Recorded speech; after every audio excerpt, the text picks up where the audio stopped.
지금부터 13년 전 2000년 11월 15일 포트워스에 있는 한 조그마한 침례교회에서 일어난 일입니다. 달라스에 있는 폴리데이스 워십 프레이즈 팀이 거기서 1시간 거리에 있는 포트워스의 웨지우드 침례교회에 가서 연합 찬양 집회를 하는 수요일 저녁 7시에 찬양 중에 느닷없이 이상한 소리가 들렸습니다. 처음에는 그것이 음악 소리 중에 하나인 줄 알았지만은 갑자기 옆에 동료들이, 다른 사람들이 피를 흘리고 쓰러지는 것을 보고 큰일 났다고 생각하면서 사람들은 의자 뒤에 몸을 숨기기 시작했습니다.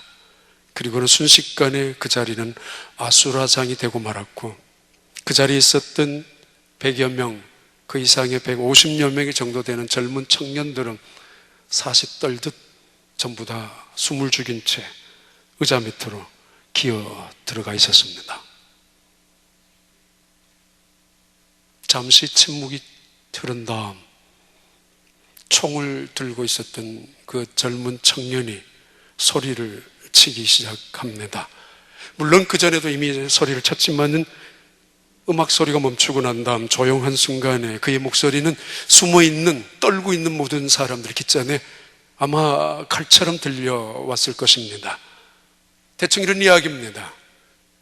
You are liars. 당신들은 거짓말쟁이라고. You are liars.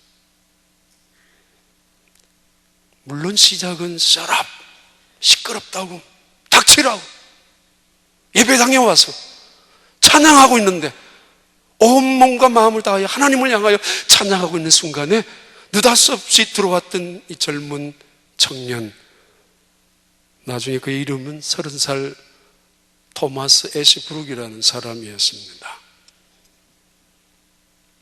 왜 교회가 그 사람의 마음속에 분노를 갖게 했을까?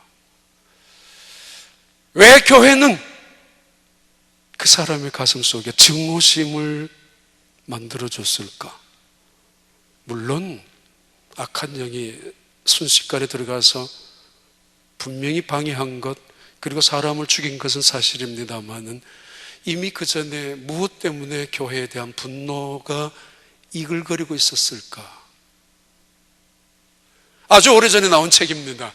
Amazing Grace라는 그 유명한 필립 얌스가 지은 책 속에 제일 첫 장에 나오는 거 아직도 기억합니다. 보기에도 초라한 행색의 한 여자가 어린 딸인 듯한 딸을 데리고 상담가의 문을 열고 들어왔습니다. 얼핏 보아도 온몸이 이미 병든 병색이 완전히 보여있는, 그래서 그 여인의 입에서 털어놓는 이야기가 정말 죽고 싶다는 이야기입니다. 몸도 마음도 병이 들었는데 어떻게 도와줄 수 없겠느냐고, 그리고 이 어린 딸을 제발 나처럼 인생을 살게 할 수는 없는데 어떻게 다른 길이 없느냐라는 상담을 하고 있는 시간에 상담가가 이렇게 말했습니다. 그 여자에게, 교회는 가보셨습니까? 교회에 가서 도움을 요청해 보셨습니까? 그 순간에 이 상담가는 그 여자가 내뱉은 말, 그리고 그 여자의 경직되어지고 일그러진 얼굴의 모습을 잊을 수가 없었습니다. 그래서 그의 친구인 필립 얀시 목사님에게 그 이야기를 전달한 것입니다. 교회는 가보셨습니까? 거긴 왜 가요? 얼마나 더 내가 비참해지려고 거긴 왜 가요? 아니, 나의 이 초라한 행색을 잘난 그 사람들이 나를 바라보면서 얼마나 더 잘난 척 하는데 그 꼴을 내가 어떻게 볼 수 있느냐라고, 거긴 왜 가요? 도대체 어떤 그리스도인들을 만났었길래 삶에 지쳐서 쓰러질 수밖에 없는, 한 걸음도 지탱하기 힘든 그 모녀가 교회에서 받은 상처가 그랬을까? 교회는 어떤 곳이어야 하는가? 이사야 49장은 그 유명한 이사야서 40장부터 60장까지 나오는 그 제2의 복음서라고 불리워지는 구약에, 그 구약 이사야 40장 66장까지 중에 이사야서에서 나오는 유일한 여호와의 종의 노래 4개가 있습니다. 그 중에 두 번째 노래입니다. 이사야서 42장의 첫 번째 여호와의 종의 노래라고 하고, 그리고 49장은 두 번째 노래이고, 50장은 세 번째이고, 네 번째는 바로 52장과 53장에 연결되는 예언을 종의 노래라고 부르고 있습니다. 42장은 이렇게 시작했죠. 내 종을 봐라. Look at him. This is my servant. 내 종을 봐라. 그는 내가 붙들고 있고, 그는 내가 선택했었고, 그는 내가 기뻐하고, 그래서 내가 그에게 나의 영을 부어주는 나의 종을 봐라.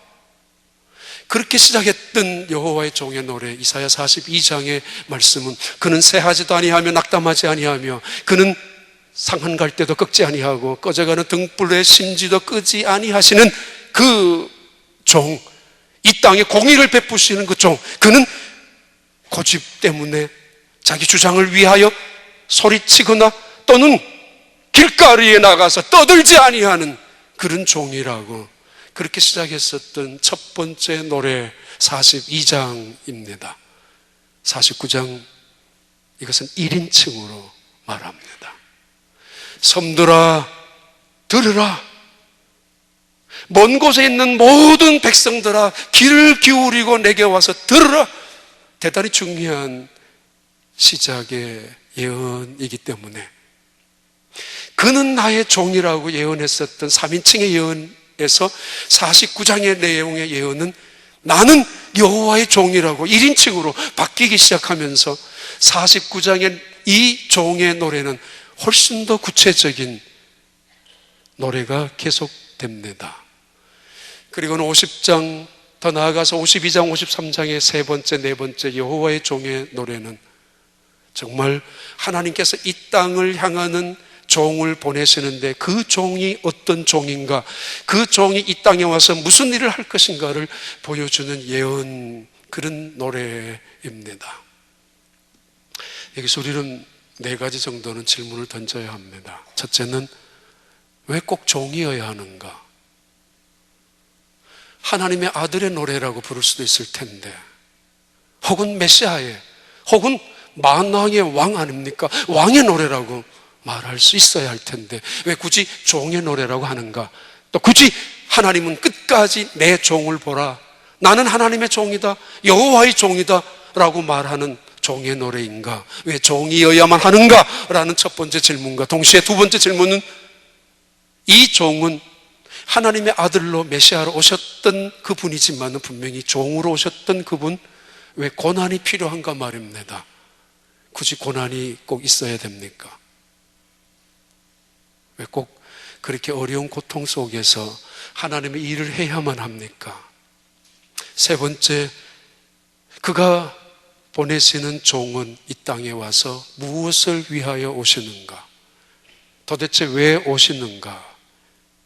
그리고 마지막 네 번째는, 그를 하나님의 아들, 이 땅에 오신 예수 그리스도를 하나님의 아들로 믿는, 원래 그분은 종으로 오셨지만 그분을 종으로 믿고 구원받은 하나님의 백성들이 모여있는 교회라면 교회의 모습은 어떤 모습이어야 하는가? 아름다운 교회, 좋은 교회, 부흥하는 교회, 영광스러운 교회는 어떤 교회이어야 하는가?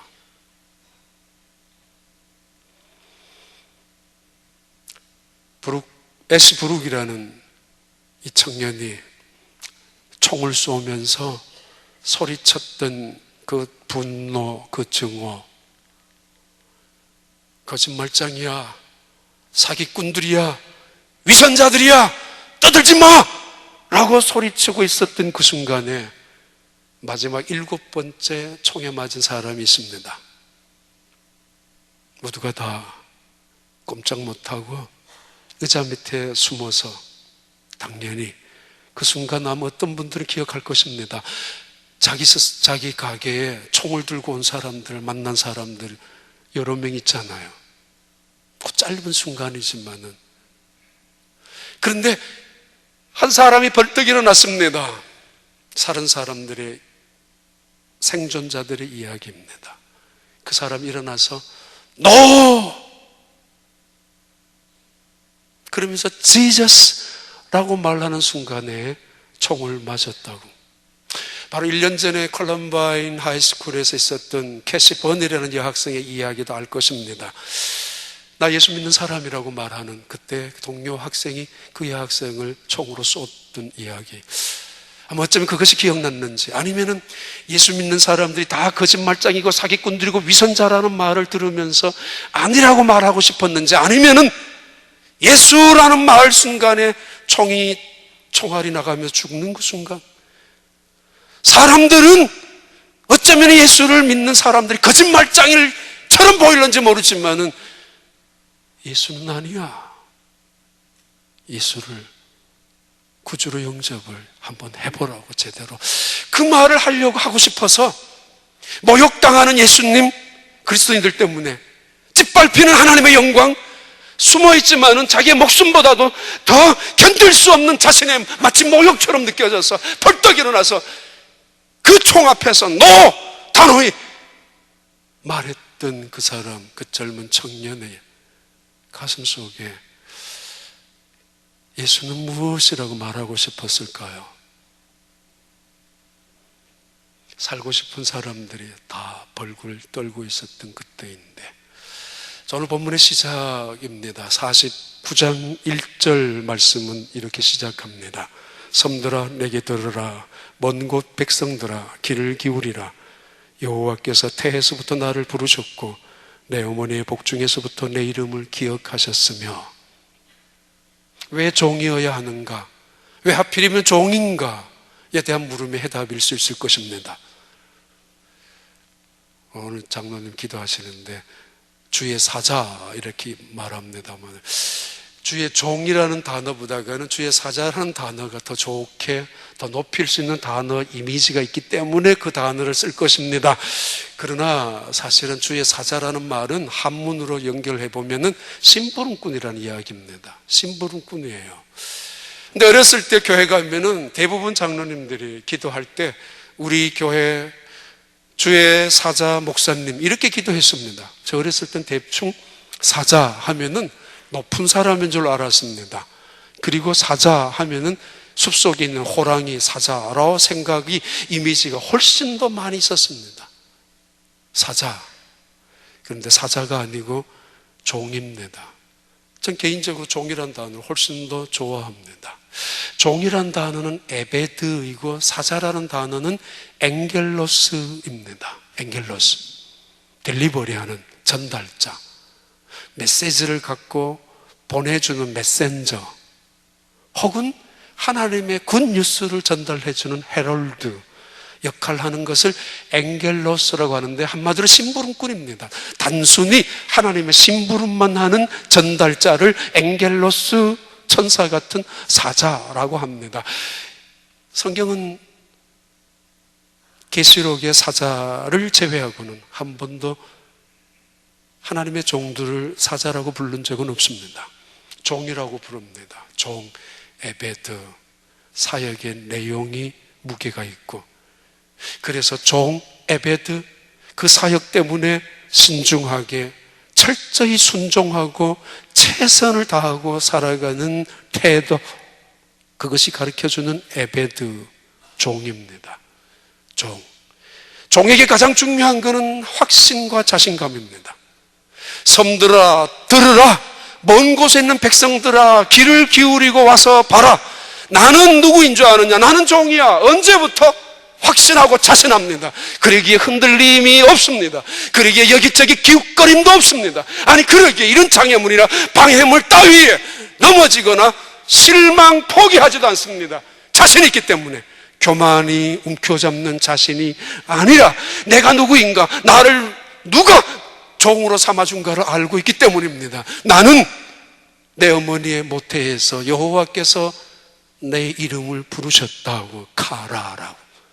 내가 어머니의 복중에 있었을 때 하나님은 내 이름을 기억하셔서 가라야 아니라고 기억하셔서 나를 잊지 아니하시고 종으로 삼으셨다고. 왜 흔들려요 자주? 왜 자신이 없어요? 왜 문제거리가 생기며 원망하거나 혹은 고민하고 갈등합니까? 확신이 없죠. 아니, 기독교에서 믿음이라고 말합니다. 내가 왜 세상에 살아가야 하는지, 무엇 때문에 이 땅에 와서 살고 있는지, 부모님의 어쩌다가 실수로 인해서 어쩔 수 없이 태어난 존재, 그래서 할 수 없이 살아가야 되는 존재, 그렇게만 살고 있는 사람들, 때로는 심지어 부모님들이 너는 태어나지 말아야 될 자식인데 라는 이야기까지 들으면서 그래 맞아 나는 태어나지 말았어야 될 존재이기니까 태어났으니까 죽지 못하니까 죽지 못해 살다가 마지막 순간에는 더 이상 살지 못해서 죽는 그런 인생을 살아가는 사람들, 무엇 하나 목적이나 사명 전혀 없이 내가 왜 휴스턴에 와서 살고 있는지조차, 내가 여전히 아직도 왜 생명이 있는지조차 모른 채로 살아가는 사람들에게 들려주는 말씀입니다. 성경의 위대한 역사를 이루어간 사람들은 공통점이 있습니다. 자신감입니다. 그 자신감은 건방을 부리는 교만이 아닙니다. 나 아니면 안 된다라는 이야기에 교만을 이야기하는 게 결코 아닙니다. 그것은 하나님이 나를 택하셔서 이 땅에 보내주셨다라는 확신에 대한 자신감입니다. 예레미야, 내가 하나님을 알기도 전에 말도 하기도 전에 하나님은 내게 여호와의 말씀을 주셨다라고. 어쩌다가 40이 돼서 갈 곳이 없어서 할 짓이 없어서 신학교 가고 목사가 된 것이 아니라 다윗, 그는 어머니의 모태에 있었을 때 이미 하나님은 나를 복중에서 자신을 지으셨다라고. 그러기에 흔들리지 않고 살아갑니다. 하나님이 나를 버렸느냐 안 버렸느냐, 하나님의 자녀가 맞느냐 안 맞느냐, 내가 이 일을 해야 되느냐 말아야 되느냐, 그런 문제가 중요한 게 아니었어요. 신분의 문제나 장애물이 그의 인생에 살아가는데 걸림돌도 아니었습니다. 잠시 걸림돌은 될 수 있었을 순간도 있었습니다만은 다시 일어납니다. 왜요? 분명히 하나님이 자신을 알고 계셨기 때문에. 바울, 그는 모태에 있기도 전에 바로 만세 전에 하나님은 자기를 택하셔서 이방인의 사도가 되게 하셨다고. 어느 날 느닷없이 가다가 하나님 만나고 예수 믿게 되고, 그래서 그때 비로소 예수님 만났다라고 소리치는 것이 아니라 이미 만세 전부터, 알고 보니까 만세 전부터 하나님은 나를 예비하셨고 준비하셨고 계획하셨고, 그들을 종이라고 합니다. 가라, 의미 없이 태어난 존재가 아닙니다. 까닭 없이 내 이름을 하나님이 불러준 것이 아니라는 이야기에 목적이 있기 때문에 불렀다는 이야기이고, 카라얀이라는 이야기는 무의미하게 이 땅에서 주어진 어떤 환경도 무의미한 것이 없다라는 것입니다. 내가 복중에서 너 이름을 기억했었다고. 내가 여호와의 종의 노래 두 번째 시작입니다. 가장 중요한, 정말 온 세상의 피조물로 하여금 봐라, 나는 모태에서부터 복중에서, 아니 만세 전에 하나님이 나를 종으로 부르셨고 준비하셨고 그래서 이 세상에 보내시는 것이라고. 아주 오래전에 사람들이, 우리 어렸을 때도 그랬습니다만은, 개똥도 약에 쓰려면은 없다고. 무슨 말이란 거 아시죠? 개똥도 쓰려고 하면 없다고. 아무리 사소한 것이라도 때로는 필요할 때가 있죠. 근데 막상 보면 없다는 것입니다. 근데 더 중요한 의미가 하나 있습니다. 개똥도 약에 쓰일 때가 있다는 것입니다. 아니, 온 세상의 짐승들의 배설물은 땅을 기름지게 만드는 거름이라는 건 알고 계시잖아요.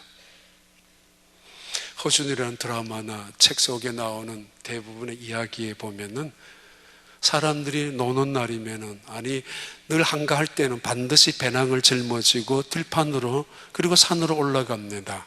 이유는 약초를 캐기 위해서입니다. 잎은 잎대로 약초가 되는, 또는 꽃은 꽃대로 티가 되는, 혹은 열매는 열매대로 사람에게 중요한 영양을 공급해주고, 심지어 뿌리는 뿌리대로 사람의 어떤 치명적인 독까지 제거해 줄 수 있는 약초들이 온 세상에 널려 있기 때문입니다.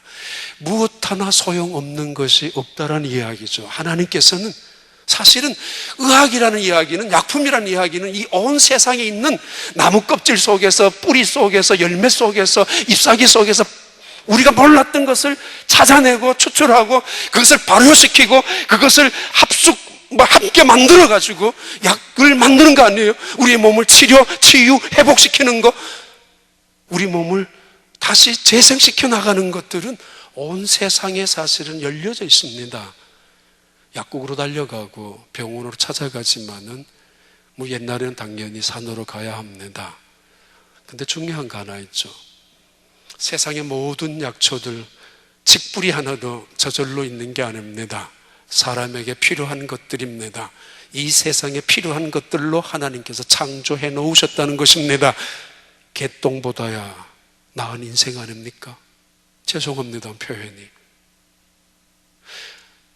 미국에 와서 공동묘지 앞을 자주 지나다니죠. 자연스럽게 지나다니죠. 무덤 앞을. 뭘 생각해요? 아니면 그 무덤들이 무슨 이야기를 하고 있습니까? 이 세상에 어떤 짐승이, 사자나 코끼리나 호랑이나 개, 강아지들이 무덤 있는 거 봤습니까? 특별한 경우에 부잣집에 강아지 무덤 세워줄런지 모르지만 없습니다. 그렇게 살다가 죽는 것이기 때문입니다. 사람만은 무덤이나 아니면은 비석을 세워놓습니다. 뭘 하고 살았느니? 무엇 때문에 살아왔느냐? 무엇 때문에 지금도 살아가고 있느냐? 묻고 있는 거 아닙니까? 다 그렇게 사는데 뭘 어쩌라고요? 다 그렇게 살아가는데 독이 있습니다. 세상에는 다 약초가 아닙니다. 어떤 경우에는 먹어서는 안 되는 치명적인 독이 있는 독초도 있습니다. 이걸 구별하지 못하면은 죽습니다. 가끔씩 짐승들도 그렇습니다만 기가 막히게 짐승들은 먹어야 될 풀과 먹지 말아야 될 풀을 구별합니다. 사람은 못하죠. 욕심 때문에, 교만 때문에. 자, 나는 누구인가? 어머니의 모태에서부터 나를 부르셨고 어머니의 복중에서 내 이름을 기억하셨던 하나님, 그가 나를 그의 종이라고, 나는 여호와의 종이라고. 그래서 흔들림이 없습니다. 종은 스스로 자기를 낮추는 것입니다. 결코 종이 스스로 자기를 높이면 그를 종이라고 부를 수 없습니다. 종은 최선을 다해야 되고 끝까지 충성스럽게 살아야 합니다. 그러나 자기의 생각을 고집부리고 자기의 소신을 마치 인생의 철학인 것처럼 움켜잡는 사람을 종이라고 하지 않습니다. 종은 주인의 뜻을 순종하는 것이고 종은 주인의 마음을 헤아리는 것이 종이기 때문입니다. 예수님 한 번도 내가 내 세상에 내 뜻을 펼치기 위하여 왔다라고 말씀하신 적이 없습니다. 나는 나를 보내신 자의 뜻을 위하여 왔고 나는 나를 보내신 자의 일을 하는 것이 내게는 양식이라고 말씀하셨던 예수님, 그는 언제나 종답게 사셨습니다. 그리고 단 한 번도 종은 그의 영광을 자기가 차지하는 게 아닙니다. 아버지께 언제나 죽음 직전에서도 아버지, 나로 인하여, 내 종으로 인하여 주인에게 영광이 돌아갈 수 있게 해달라고. 그것이 그분의 기도였고 목표였습니다. 49장 3절 봐요. 내게 이르시되 너는 나의 종이요 내 영광을 내 속에 나타낼 이스라엘이라 하셨느니라. 그럼에도 이 종은 주인의 영광이 그 속에 함께합니다. 주인의 권세가 종에게 있습니다. 주인에게 있는 모든 권력도 종에게 있습니다. 물론 그것을 함부로 남용해서는 못된 종이 되고 맙니다만은 종의 기쁨은 거기에 있습니다. 주인을 섬기는 것에 말입니다. 자, 왜 종은 고난을 당해야 하는가? 꼭 고난이 필요한가? 이 고난을 통하여 하나님은 무슨 일을 종을 통하여 계획하시고 기대하시고 계시기 때문에 고난이 필요한가? 라는 질문입니다. 사람들은 복장에 따라서 대단히 중요합니다. 이 일을 어떻게 하는, 어디로 가고 있는가? 군복을 입은 사람은, 전투복을 입은 사람은 전쟁터에 나가는 법입니다. 운동선수의 복장은 운동장에 나가는 것입니다. 운동선수 복장을 하고 전쟁터에 나간다면 그 사람 죽기 십상일 것입니다. 아니면 정신 나간 사람입니다. 예수님이 누구인가? 종이다. 그 종에게 어떤 일이 필요한가? 어떤 무기가 필요한가? 어떤 옷을 입혀야 되는가? 그것은 그가 이 세상에 오셔서 어떤 일을 할 것인가에 대해서 대단히 중요한 아주 밀접한 관계가 있습니다. 당연합니다. 자, 이렇게 49장 2절입니다. 내 입을 날카로운 칼같이 만드시고 나를 그의 손 그늘에 숨기시며 나를 갈고 닦은 화살로 만드사 그의 화살통에 감추시고. 종을 하나님이 만드십니다. 그 종이 말합니다. 하나님은 나를, 하나님의 종인 나를 날카로운 칼로 만드시고 마강한 화살, 갈고 닦고 빛나는 방패까지 뚫고 들어갈 수 있는 화살로 만드시는 그분. 칼, 옛날에는 대단히 무기의 상징적인 존재가 칼입니다. 칼을 만들기 위해서는 산에서 광석을 채취하고 철을 채취해서 끓어오르는 불가마 속에 집어넣습니다. 그래서 시뻘건 그 쇳덩어리 물을 칼집에다가 붓습니다. 그러면 칼 모양이 나오죠. 그게 칼이 아닙니다. 그때부터 대장간의 대장장이들은 망치로 두들기기 시작합니다. 가능한 한 얇게, 가능한 한 날카롭게. 그리고 다시 불 속에 집어넣습니다. 또 한 번 두들깁니다. 그리고 물 속에 집어넣습니다. 다시 불 속에다 넣습니다. 수십 번, 어쩌면 수백 번 반복합니다. 쉽게 부러지는 칼을 보검이라고 하지 않습니다. 나를 지켜줄 칼을, 다른 사람의 생명마저 지켜줄 칼을 귀한 칼이라고, 날카로운 칼이라고 하지 않습니다. 녹슨 칼은 소용없습니다. 그러나 잘난 칼도, 너무 쉽게 자주 뽑는 칼도, 뽐내는 칼도 위험한 법입니다. 자, 아무튼 칼 하나 만들기 위하여, 아니 날카로운 칼을 가지고 하나님의 종으로 살아가기 위하여, 그것은 히브리서 44장 12절에서 하나님의 말씀을 의미합니다마는, 아무튼 이 종은 날카로운 칼이 그의 입에서 나오기 위하여 고난을 받는 종이라고, 하나님께서 그렇게 훈련을 시키는 종이라고 말합니다. 쓸모있는 칼, 그것은 칼이 이가 섰다 그랬죠. 날이 아주 날카롭게 섰어야 합니다. 잘랐는데 잘라지지도 아니하고, 쳤는데 찔러지지도 아니하고, 파헤쳐지지도 아니하는 칼은 아무 소용없습니다.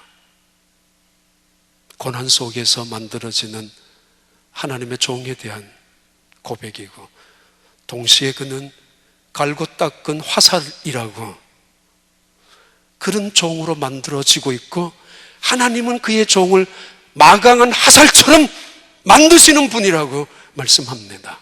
화살.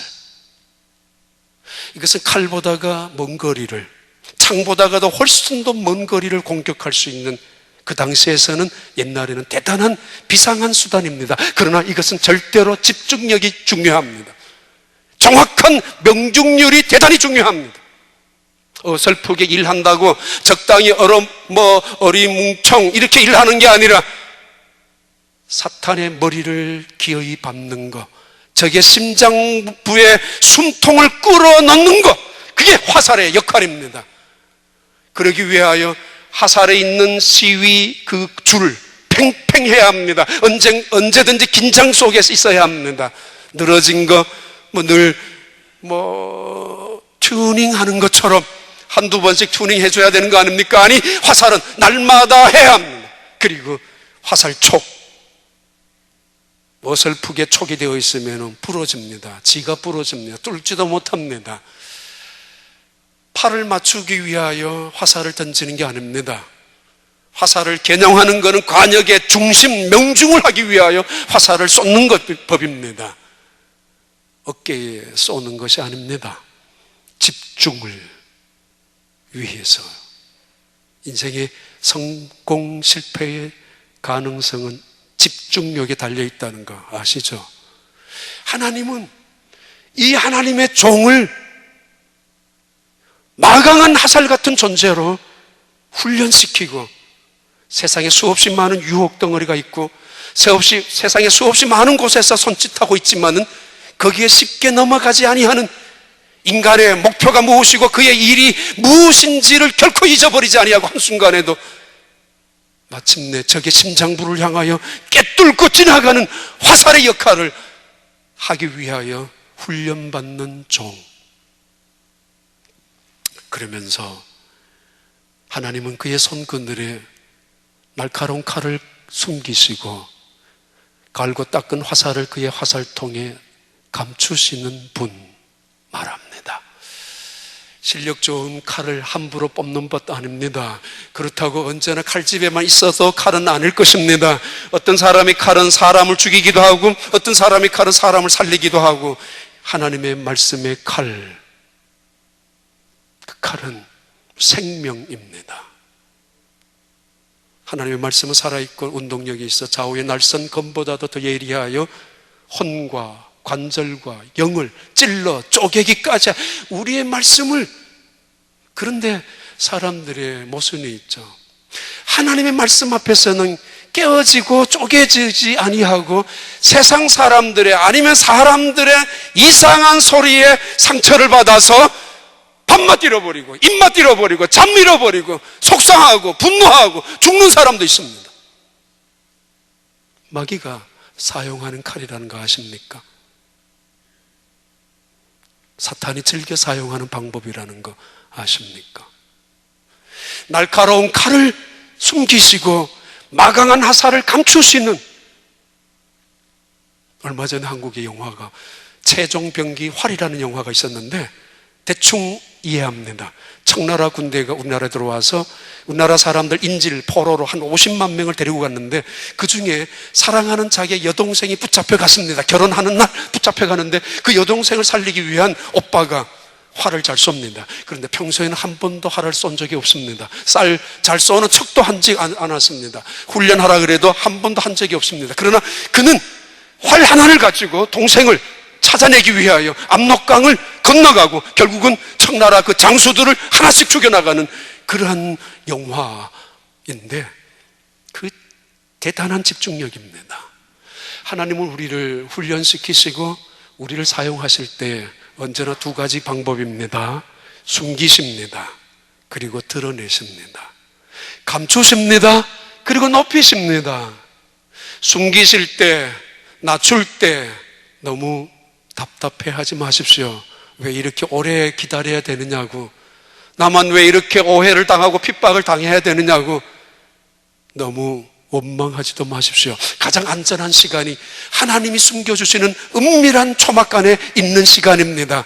훈련을 배우는 시간, 순종을 배우는 시간, 믿음이 무엇인가를 깨닫는 시간, 진실이 무엇인가를 알아챌 수 있는, 그리고 겸손이란 단어에 뼈저리게 느낄 수 있는 시간이, 하나님이 우리를 때로는 실패의 자리에, 때로는 질병의 자리에, 때로는 어둠의 자리에 집어넣고 숨기시는 그 순간인, 바로 그 순간입니다. 때로는 감추십니다. 환란의 바람이, 비바람이, 때로는 태풍이, 허리케인이 쳐나갈 때는 부모님은 자식을 눈을 감기고 치마폭에 숨기는 것처럼 하나님이 우리를 감추실 때가 있습니다. 그때 원망하지 마십시오. 사람들이 나를 잊어버렸다고, 사람들이 나를 무시한다고, 짓밟고 있다라고, 나는 언제 다시 일어서느냐라고 아닙니다. 감추시는 하나님, 때가 되면은 그를 세우시는 하나님. 예수님께서 이 세상에 하나님의 아들이었습니다만 종의 모습으로 오셨지 않습니까?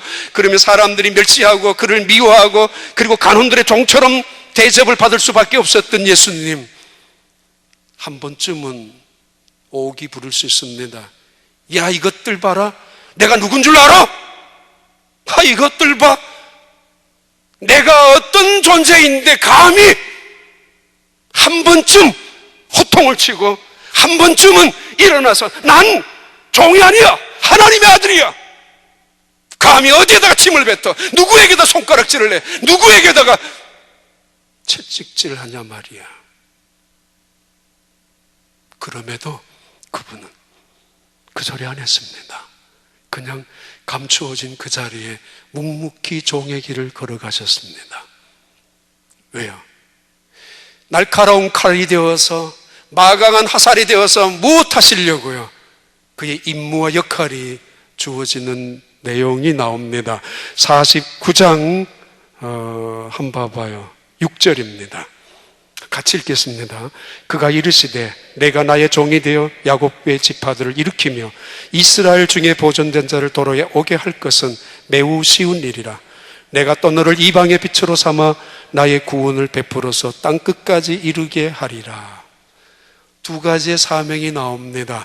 하나는 흩어진 유대인들, 바빌론의 포로로 붙잡혀 가서 고생 당하고 있는 유대인들, 이집트에 제살 궁리해서 이민자로 일찌감치 도망가서 챙기고 살아가고 있는, 그래도 여전히 외롭기 짝이 없는 고생하고 있는 이집트로 피난간 유대인들, 그리고 예루살렘을 중심해서 남아있는 폐장병처럼 쓰러져서 살아갈 수밖에 없는 유대인들.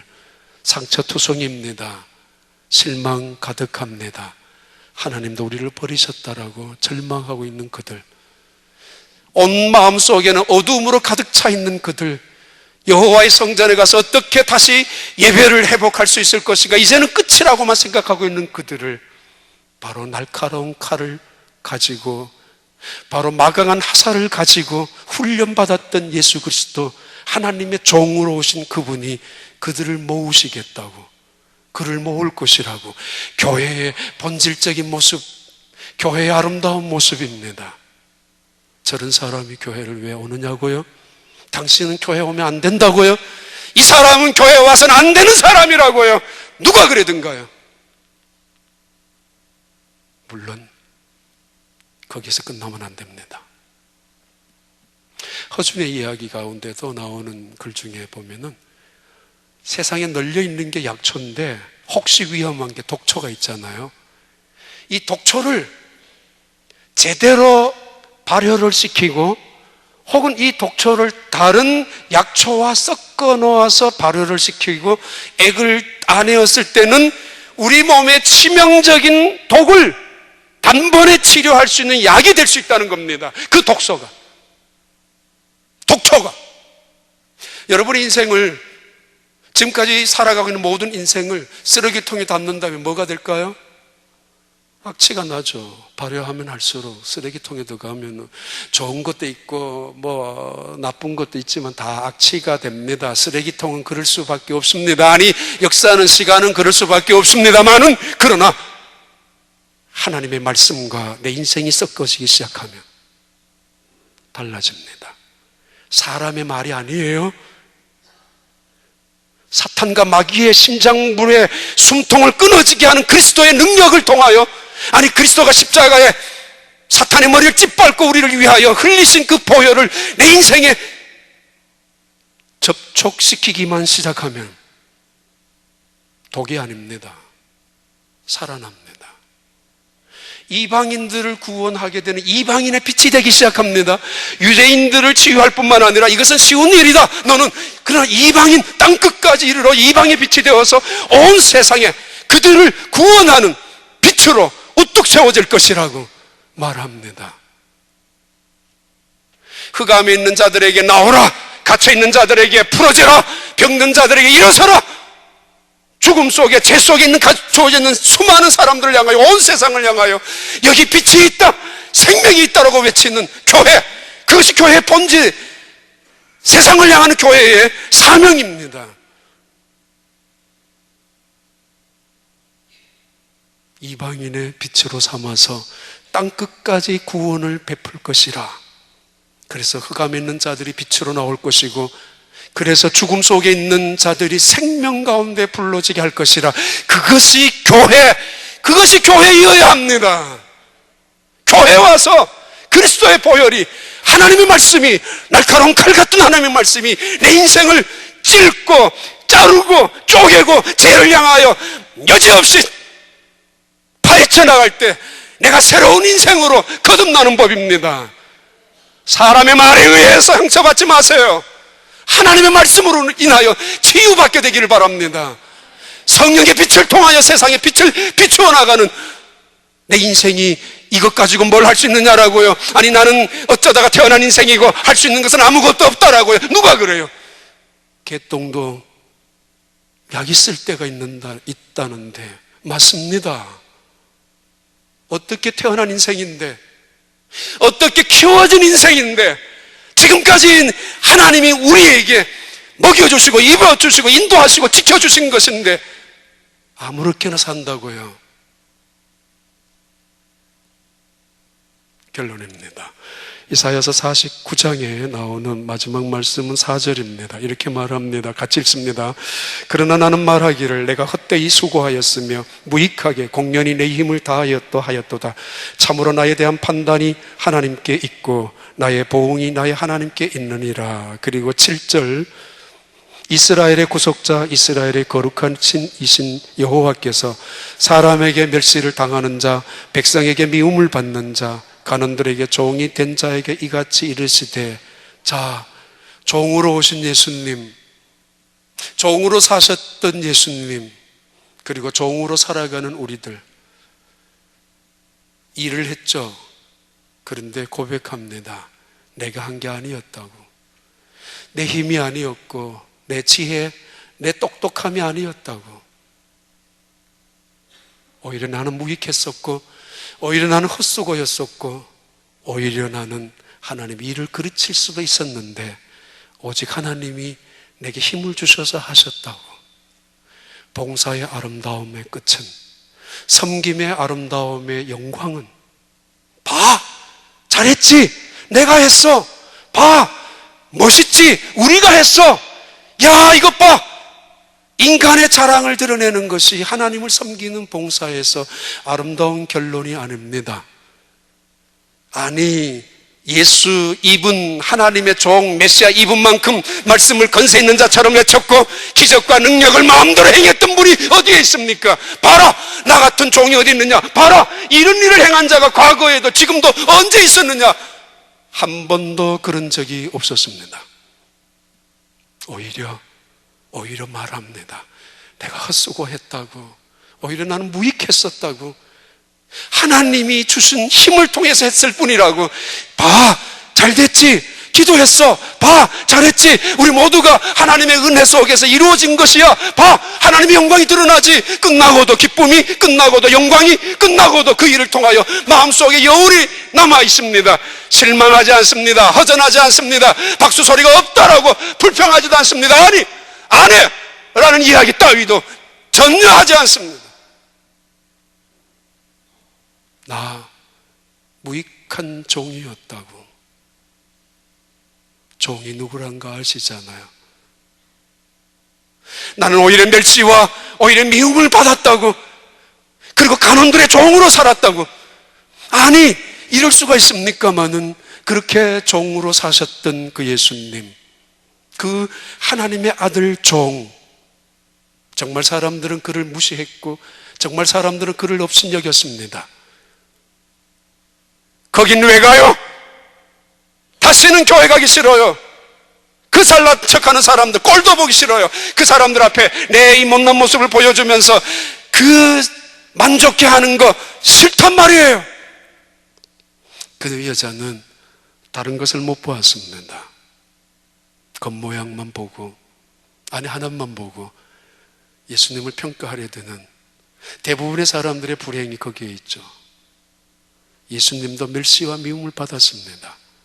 간원들의 종이 되었습니다. 그리고 십자가에 죽기까지 하셨습니다. 아니, 하나님께 버림을 받았습니다. 그러나 기억하십시오. 절대로 그것이 끝이 아닙니다. 절대로 거기에서 마지막이 아니라는 것 말입니다. 49장 7절 후반절 읽고 마칩니다. 왕들이 보고 일어서며, 예수님을 보고 일어서며 고관들이 경배하리니 이는 이스라엘의 거룩하시니 신실하신 여호와 그가 너를 택하였음이니라. 기도합니다. 하나님 아버지, 낮고 낮은 땅에 종으로 오셔서 결국은 멸시와 미움을 받고 간원들의 종처럼 사셨던 주님, 그러나 하나님은 그를 모든 왕들의 왕관을 벗게 하셨고 그 앞에서 이 세상의 모든 귀인들 존귀한 자들로 무릎을 꿇게 하시고 그를 경배하게 하셨던 주님, 언제나 저희들 하나님이 숨겨주시고 감추시는 자리에서 낙심하지 않게 하여 주시고 원망하지 않게 하여 주시고 때가 되면 반석 위에 세우시고 때가 되면 이방인의 빛으로 세워주신 하나님의 그 능력과 영광과 존귀함을 바라보며 믿음으로 승리하며 살아가는 저희들이 되도록 축복하여 주시옵소서. 예수님 이름으로 기도하옵나이다.